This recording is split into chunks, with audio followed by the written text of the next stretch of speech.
آخرکار ان ظالموں کی بن آئی۔ جس دن ریحان کا نکاح تھا وہ دولہا بنا ہوا ذرا دیر کو کھیت کی طرف چلا گیا اور پھر دیکھتی آنکھوں اور سنتے کانوں سے اردو وائس سینٹر کی طرف سے میری پیاری یوٹیوب فیملی کو خوش آمدید۔ ہمارا گاؤں کوہاٹ سے آگے جو سڑک پہاڑی رستے کے بیچوں خم کو طے کرتے ہوئے علاقہ غیر کو جاتی ہے، اسی رستے کے درمیان واقع تھا۔ جو قصہ آپ کو سنانے چلی ہوں وہ بہت دل سوز ہے۔ آج سے تقریباً 40 برس قبل ایک لڑائی ہوئی تھی جس میں ایک لڑکا اپنے ہی بھائیوں کی گولیوں سے ہلاک ہو گیا تھا۔ اس لڑکے کا نام گلزر خان تھا۔ وہ ہمارے گھر کے قریب رہتا تھا۔ اس کو علم نہ تھا کہ اس کے بھائیوں کی کچھ رشتہ داروں کے ساتھ لڑائی ہو رہی ہے۔ وہ وادی میں بکریاں چرا رہا تھا جبکہ ان کے گھروں میں فائرنگ ہو رہی تھی۔ گلزر خان کو بھوک لگی تو وہ اچانک بھیڑوں کا غلہ وادی میں چھوڑ کر ہی سمت بھاگا اور دوڑتا ہوا اپنے گھر کی چھت پر چڑھ گیا۔ گلزر کے گھر کی چھت فریق مخالف کے گھر کی چھت کے بالکل سامنے تھی۔ جب اس کے بھائی اپنی چھت پر فائرنگ کے لیے چڑھے تو انہیں معلوم نہیں تھا کہ ان کا چھوٹا بھائی ابھی چھت پر گیا ہے۔ انہوں نے اوپر چڑھتے ہی اندھا دھند فائرنگ کر دی۔ آواز سن کر گلزر چھت پر کھڑی چارپائی کے پیچھے سے نکلا۔ وہ سمجھ بھی نہ پایا کہ یہ کیسی آواز ہے کہ ایک فائر اس کی کمر میں لگ گیا۔ وہ منہ کے بل گرا اور اللہ کو پیارا ہو گیا۔ اپنے گھروں کی چھتوں سے بہت سے لوگوں نے اس لڑکے کو فائر لگتے اور گرتے دیکھا۔ خیر بھائیوں کو جب ہوش آیا تو گلزر خان دم توڑ چکا تھا۔ وہ لڑکے کی لاش کندھے پر اٹھائے شور کرتے نیچے آئے اور کہنے لگے کہ گلزر مخالف پارٹی کی فائرنگ کا نشانہ بن گیا ہے۔ اب ہم اس کے قتل کا بدلہ لیں گے۔ اس وقت گل کی جوان موت کا صدمہ تھا۔ کسی کو ہوش نہ تھا کہ نہ ہی کسی کو غور کرنے کا موقع ملا۔ فریق مخالف کو ہی ہر کسی نے مورد الزام ٹھہرایا۔ مقدمہ دائر ہو گیا اور مخالف پارٹی کے نوجوان جنہوں نے ابھی فائرنگ کی ابتدا بھی نہ کی تھی اس مقدمے میں دھر لیے گئے۔ محبت کی طرح قانون بھی اندھا ہوتا ہے، لہٰذا ان کو ناحق گلزر کے قتل کی سزا بھگتنی پڑی۔ 2 سال بعد وہ جیل میں رہے۔ پھر اللہ نے انصاف کرایا تو وہ صحیح سلامت گھر آئے، کیونکہ ماں کو اپنے ایک بیٹی کی زبانی پتہ چل گیا کہ گلزار مخالفین کی گولیوں سے نہیں بلکہ اپنے بھائیوں کی گولیوں سے چھلنی ہوا ہے۔ ماں تو سب کے لیے ماں ہوتی ہے۔ اس نے اپنے لڑکوں کو راضی نامے پر مجبور کیا، راضی نامہ ہو گیا، مگر گلزر کے بھائیوں نے ماں کی ضد پر راضی نامہ کیا تھا۔ ان کو ماں کی یہ بات پسند نہیں آئی تھی۔ انہوں نے قسم کھائی کہ وہ ان لوگوں کو نیچا دکھا کر رہیں گے۔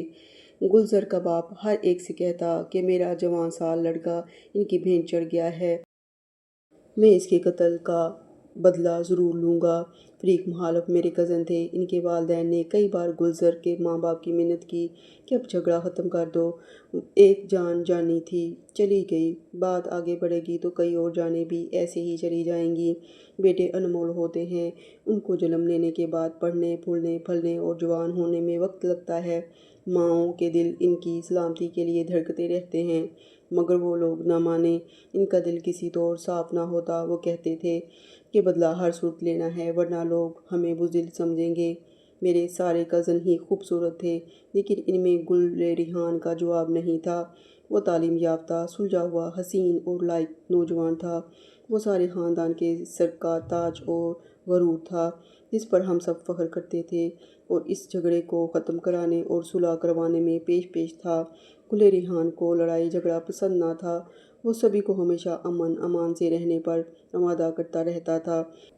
گلزر کے بھائی اب اس کو ہی اپنی راہ کا سب سے بڑا روڑا سمجھتے تھے۔ انہوں نے گل ریحان کو ہی ختم کرنے کا فیصلہ کر لیا تھا۔ ریحان کو ان 2 فریقوں کے جھگڑے سے فکر تھی کہ کہیں علاقے کا سکون تباہ نہ ہو، تبھی وہ ان کے بیچ ہمیشہ کے لیے صلح کرانے چاہ رہا تھا۔ وہ زیادہ تر شہر میں رہتا تھا اور وہاں وکالت پڑھ رہا تھا۔ جب وہ امتحان دے کر گھر لوٹا تو دشمنوں نے ان کے لیے بندوقیں تیار کر رکھی تھیں۔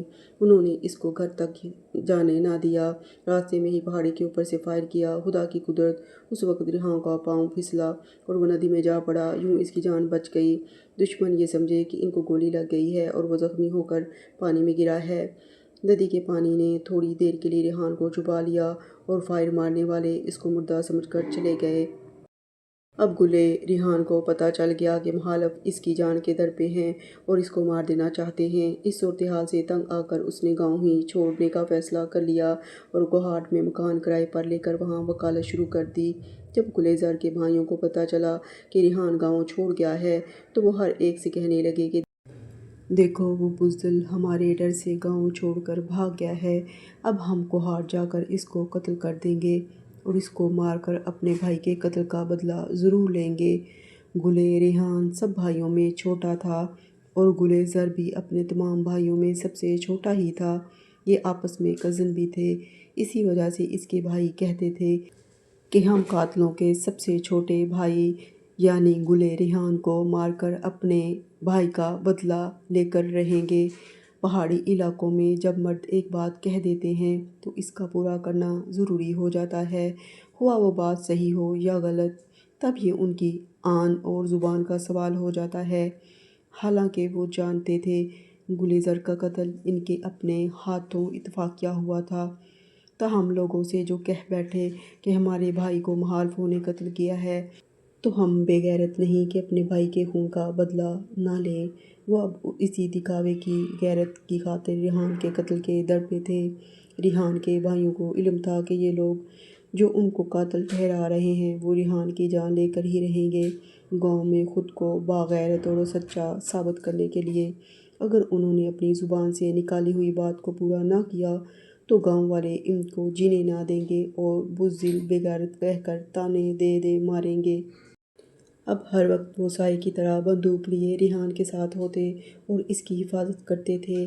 ریحان کا منجلا بھائی تو اس کی حفاظت کی خاطر دن رات اس کا پہرا دیتا تھا۔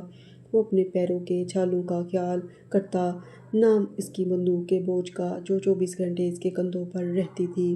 اس نے 5 سال میں نیند کو بھی خیر بات کہہ دیا تھا۔ وہ بہت کم سوتا تھا اور زیادہ تر بھائی کے سہانے جا کر رات بسر کرتا تھا، مگر بدقسمتی کی بات یہ ہے کہ جب ریحان کی موت آئی تب کوئی بھی اس کے پاس نہیں تھا۔ کہتے ہیں نا کہ جب خدا کسی کو مارنا چاہے تو خود بخود پاسبان، محافظ اور سہارے اس کے پاس سے ہٹ جاتے ہیں۔ آخرکار ان ظالموں کی بن آئی۔ جس دن ریحان کا نکاح تھا وہ دولہا بنا ہوا ذرا دیر کھیت کو چلا گیا کیونکہ اندر عورتیں تھیں اور وہ باتھ روم کی طرف نہیں جا سکتا تھا۔ دشمن طاق میں تھے، انہوں نے اس کو رفع حاجت کے لیے کھیت میں بیٹھے ہوئے دیکھا تو پشت کی طرف سے گولی مار دی۔ لوگ سمجھے خوشی میں فائرنگ ہو رہی ہے کیونکہ ہمارے علاقے میں خوشی کے موقع پر خوب فائرنگ ہوتی ہے، یوں کسی نے اس پر توجہ نہ دی، مگر جب دولہا نظر نہ آیا تو بھائی بھاگے۔ ادھر ادھر دیکھا، وہ تھوڑی دور ہی خون میں لت پت مل گیا۔ اس کا لباس اس کے اپنے ہی خون سے رنگین ہو گیا تھا۔ ان ظالموں نے ایک بے گناہ کو ناحق مار ڈالا صرف گاؤں والوں کو جتلانے کے لیے کہ وہ بدلہ لے سکتے ہیں۔ شادی کا گھر ماتم کدے میں تبدیل ہو گیا۔ دلہن بھی میری خالہ زاد تھی۔ یہ خبر سن کر غش کھا کر گر گئی اور ماں اس کی حالت بیان کرنے کے لیے الفاظ نہیں ہیں۔ سب کہتے تھے کہ گلے ریحان سا جوان پھر جنم نہ لے گا، ایسا صلح پسند امن پسند نوجوان نہیں دیکھا۔ ان ظالموں نے کیسے اس پر ہاتھ اٹھایا ہوگا، وہ بھی دولہا بنتے وقت۔ اس دن پہاڑ تو کیا وادی کی گھاس کے تنکے بھی فریاد کر رہے تھے۔ مجھ کو اپنے کزن کے مرنے کا اتنا دکھ ہوا کہ بیان نہیں کر سکتی۔ سوچ رہی تھی کہ اے کاش اس کے حصے کی موت مجھے آ جاتی۔ گلے ریحان کی ماں ہوش مند رہی، نہ پاگل ہوئی۔ وہ فرزانوں اور پاگلوں کے بیچ میں کہیں رہ گئی تھی۔ ایسی ماں کو خدا صبر دے یا پہلے اپنے پاس بلا لے جن کے جواں سال بیٹے بے نام چلے جائیں۔ خدا جانے اس جہاں سے انصاف کہاں چلا گیا ہے کہ گناہ گار بچا لیا جاتا ہے اور بے گناہ کو سزا مل جاتی ہے۔ گلے ریحان تو وکیل بن کر وطن کے لوگوں کو انصاف دلانے والا تھا۔ یوں ایک معصوم پھول کچلا گیا کہ سارا گلشن ہی ویران ہو گیا۔ شاید اس کے بعد ہمارے گاؤں کے باغوں میں مدتوں ایسا مہکدار گلاب نہ کھلے جو اپنے علاقے کو اپنی ذہانت سے معطر کر دے۔